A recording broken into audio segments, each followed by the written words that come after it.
Hello there. Thank you so much for joining us. This is News Channel Nebraska. My name's Eric McKay. Let's take a look at our top headlines today. Beginning in north central Nebraska, where a small town has been rocked by an early morning explosion. It happened just before 6 a.m. at the St. Patrick's Church Parish Center in O'Neill, just before 6 a.m. Authorities told KBRX Radio that the initial explosion happened at the church's parish center, sending flames 50 to 60 feet in the air and causing damage to adjacent properties, including blowing the doors off the nearby Avera St. Anthony's Medical Clinic and breaking windows at neighboring homes.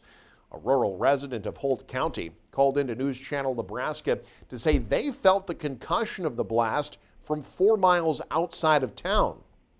The building sits right next to the hospital in O'Neill, as well as St. Mary's Catholic School, and it's across the street from the Holt County Courthouse.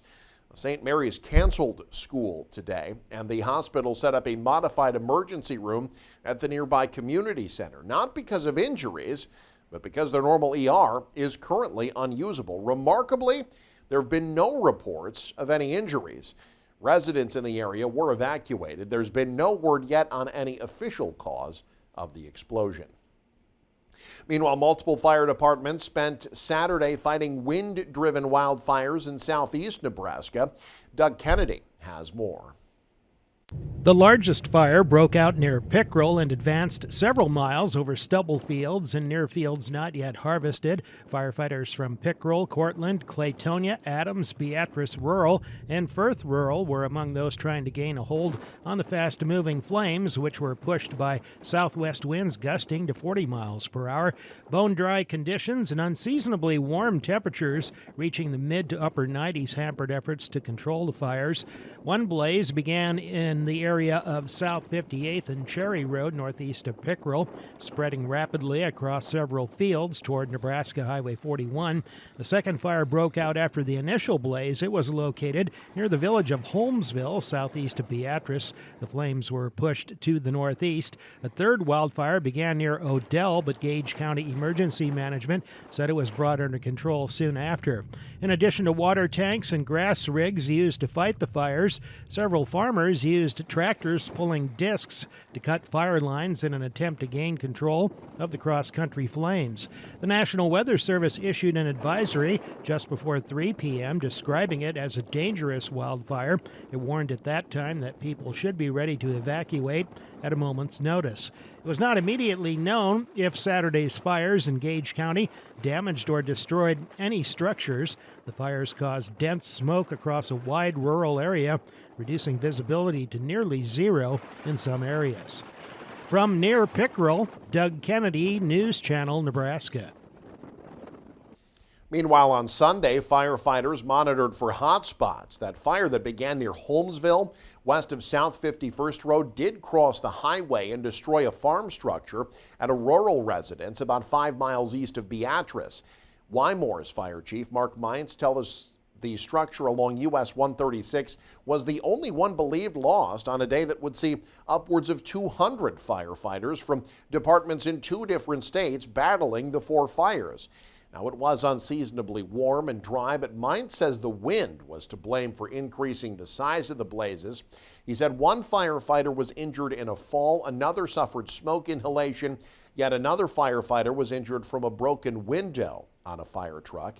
Early Sunday morning, smoke from the fires hugged the ground, and small spot fires could still be seen burning in hay bales and along roads. As if that wasn't enough, an exhausting weekend for southeast Nebraska firefighters capped off with a 5th wildfire Sunday, this one breaking out not far from Rockford Lake Recreation Area near a dairy farm. Beatrice rural firefighters sent to that area at South 66th and East Lilac Road, where a major fire was burning across a harvested soybean field and unharvested corn. Fire personnel and units from 4 other nearby towns also sent to the scene. Several farmers with tractors pulling discs helped cut the fire lines. Campers at Rockford Lake were told of the fire in case they had to leave the scene. The fire was east of a campground. The flames were being pushed to the south by north winds gusting up to 30 miles an hour. The fire happened in the same general area where those major fires Sunday burned hundreds of acres along Highway 136. Firefighters fought Sunday afternoon's blaze for about 2.5 hours. Fire crews, meanwhile, responded to a brush fire outside of Gretna on Sunday. Gretna fire officials say this one started around 2 p.m. Sunday. It was under control after about an hour and a half. Gretna's fire chief says the fire started on property that's owned by Vala's Pumpkin Patch, but the blaze itself was centered about a quarter-mile west of the patch itself. The fire drew a response from 6 area departments. No one was injured. No word yet on a cause. From wildfires to hurricanes, Florida starting what could be its largest evacuation effort in 7 years.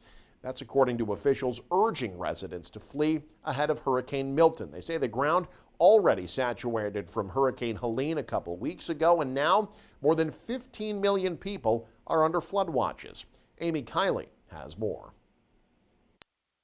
I have the state emergency response team preparing for the largest evacuation that we have seen, most likely since 2017 Hurricane Irma. Floridians are bracing for the second major hurricane in less than 2 weeks. Forecasters predict Milton will make landfall Wednesday and then plow across most of the state. Officials are issuing both mandatory and voluntary evacuation orders for at-risk areas. I urge Floridians to finalize your storm preparations now, enact your plan.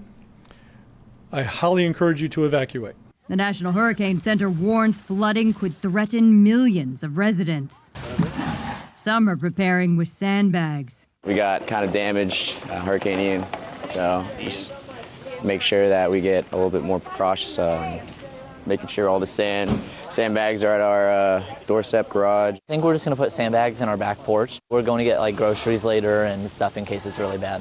Milton's timing could be dangerous. In some areas, the ground is already saturated from Hurricane Helene, and cleanup from that storm continues. One of the things that we did was make sure that all disaster debris management sites that were impacted by Hurricane Helene, that they remain open 24/7 for drop-off. I'm Amy Kiley reporting. And in the midst of what's becoming a chaotic hurricane season, more help is being called on by the federal government to provide assistance to those in need across the southeastern U.S. That help's coming in the form of additional search and rescue crews from the National Urban Search and Rescue System that includes members of Nebraska Task Force 1. Late Sunday, Lincoln Fire and Rescue said 20 additional members of the task force were deployed Monday morning to North Carolina. Notifications were initially sent out Sunday evening that 2 task force members would be sent to the southeast ahead of Hurricane Milton, forecast to become a major storm this week. The current group from Nebraska Task Force has been busy with various types of operations across the southeast in the aftermath of Hurricane Helene. Well, early voting is officially underway in Nebraska beginning Monday. Early in-person voting for the general election can be done at county election offices. Anyone who wishes to get their voting out of the way early needs to make sure they have an acceptable photo ID with them, like a driver's license, state ID, passport, or other forms of picture ID. There's a full list at most county election office websites. With early voting underway, state election officials say there are other important deadlines to keep in mind. October 18th is the deadline to register to vote online. The 25th is the deadline to register in person or to request an early voting ballot be mailed to you. Nebraska's governor, meanwhile, supporting the opponent of a Republican incumbent in the state unicameral. Governor Jim Pillen announced last week that he's backing former Northeast Community College Board member Gene Riegel. Riegel seeking to unseat incumbent Rob Dover of Norfolk. Dover has yet to be elected to his position. He was appointed to the seat by previous Governor Pete Ricketts, to replace Mike Flood, who stepped down to run for Congress. Now, despite being the incumbent, Dover has not received the backing of the state Central Party and now has apparently lost support of the governor. Dover was a vocal critic of Pillen's plan to use increased sales taxes to provide property tax relief. Now, while Dover is running without support of his own party and governor, he has drawn endorsements from Flood and Ricketts, as well as current University of Nebraska regent and former state senator Jim Scheer. Nebraskans being urged to commemorate the one-year anniversary of the Hamas attack in Israel. Governor Jim Pillen announced Sunday that all U.S. and Nebraska flags are to be flown at half-staff on Monday to honor the victims of the terror attack on Israel. More than 250 were taken hostage. Of those, over 100 are still missing, including 4 Americans. The state capitol will also be illuminated in blue Monday evening, symbolizing Nebraska's ongoing support of Israel. People around the world have honored the 1,200 people that have been killed. That included vigils in Tel Aviv, Berlin, London, and Paris. And finally, this time of year, we're used to corn crops being a certain height. But as Zane Sattery reports, some farmers are finding positives in keeping their crops on a lower profile. To us, most things that are 90 inches or less, we would classify as a short stature hybrid. Smaller stocks making a big difference. We've had a number of wind events here in central Iowa the last 3 or 4 years, which have been noticeable on the derecho that occurred. And these hybrids definitely handle wind events much better than a conventional style, older style hybrid. The lower profile plants got more attention after the 2020 derecho ravaged countless acres of crops across Iowa. You know, when we had the derecho, we had shorter corn of ours, fields of it next to competitors' fields, and we were still standing and theirs went down. The Steins also say more compact plants allow farmers to plant more seed, especially if they plant tighter rows, meaning a higher yield. The leaves from more tightly packed corn also block sunlight from reaching weeds below and can even better protect soils from heavy downpours. Over the years, you know, we have like a heavy rain event. Well, when you've got canopy across that field, that keeps that rain from pounding on that ground and washing so much of your topsoil away.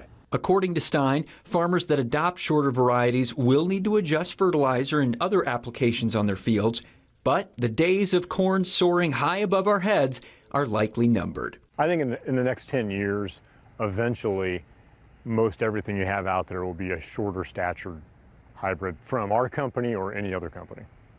I think it's inevitable. In Adel, Zane Satry, KCCI 8 News, Iowa's news leader.